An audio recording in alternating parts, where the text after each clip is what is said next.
go.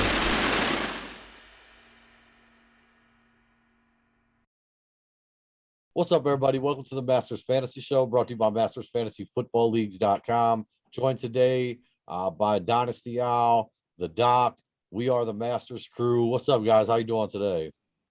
Great. Doing good. Yeah, doing excellent.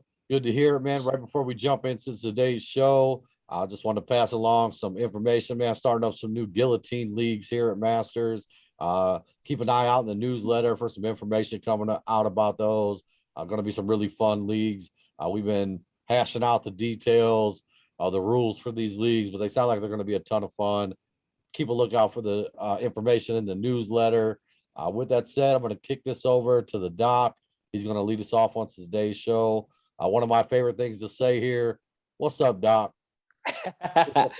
All right. So I got a show for the people, and it involves the tight end position. So, I mean, as we all know, tight end, it's really hit or miss. Either you got the handful of guys at the top that are elite, or you got a bunch of guys that, either get a touchdown or absolutely nothing for you. So I am pushing forward a guy that I think is about to step into the upper echelon of tight ends in fantasy football. That is rookie Pat Freiermuth. 2 weeks in a row now for the Pittsburgh Steelers. He has had 7 targets. I had a touchdown against the Browns this week.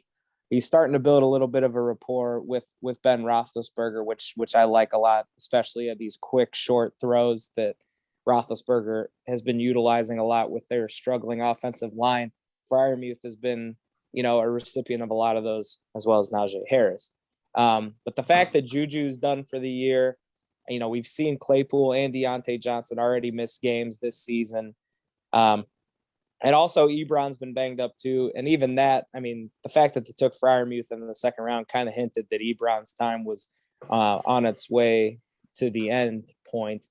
And realistically, I don't really see him taking any kind of roll back once he gets back from injury. I think it's Freiermuth's show. He's been awesome. And I mean, it's not even like he's just not, it's not even like he's average, just getting a lot of targets. I mean, we saw him make some incredible plays against the Browns. That touchdown catch, acrobatic back of the end zone, unreal that he made it. I know one in particular, he shook Grant Delpit in the open space. I mean, the dude is a really good tight end, and I feel like he gets overshadowed because he happened to be in a tight end class with, the best generational tight end prospect we've seen maybe ever in Kyle Pitts. But if Pitts isn't in this draft, he's the first tight end off the board. No doubt in my mind. He's that good. So Pat Freiermuth's the guy. I think, end of the year, his price is going to be up. I feel like now's as good a time as any to go get him just because he is young. It's hard to find good tight ends. And, I mean, it's just the perfect storm. Now's the time to get him. If you're in a dynasty, that sets you up for the rest of the year. In redraft leagues, I mean, he's still sitting on the waiver wire in pretty much every league I'm in that's redraft. So pick him up. That's a guy that can spot start every week based on matchup, honestly, with your other tight end if you don't have one. Or if you got a guy like a Waller or Kittle that's been dealing with injuries, he can take that role for a few weeks as well and be solid. So, yeah, Pat Freiermuth, that's who I want. I think he's the next big name at tight end. I think he makes a push for that top 10 spot solidified by the end of the year. Might even creep up into the top 5. I think he might be a little too far behind the 8 ball for that, but we'll see. Yeah, I actually love that take. And as you were talking, I started counting, my favorite dynasty tight ends in my head. And I got to be honest, he started to get in my mental conversation right around like 8, 9, 10. Like, I think he's a legit top 10 dynasty tight end. For me, I think, top 5 is pretty locked in kind of. But then after that, it gets a little more open.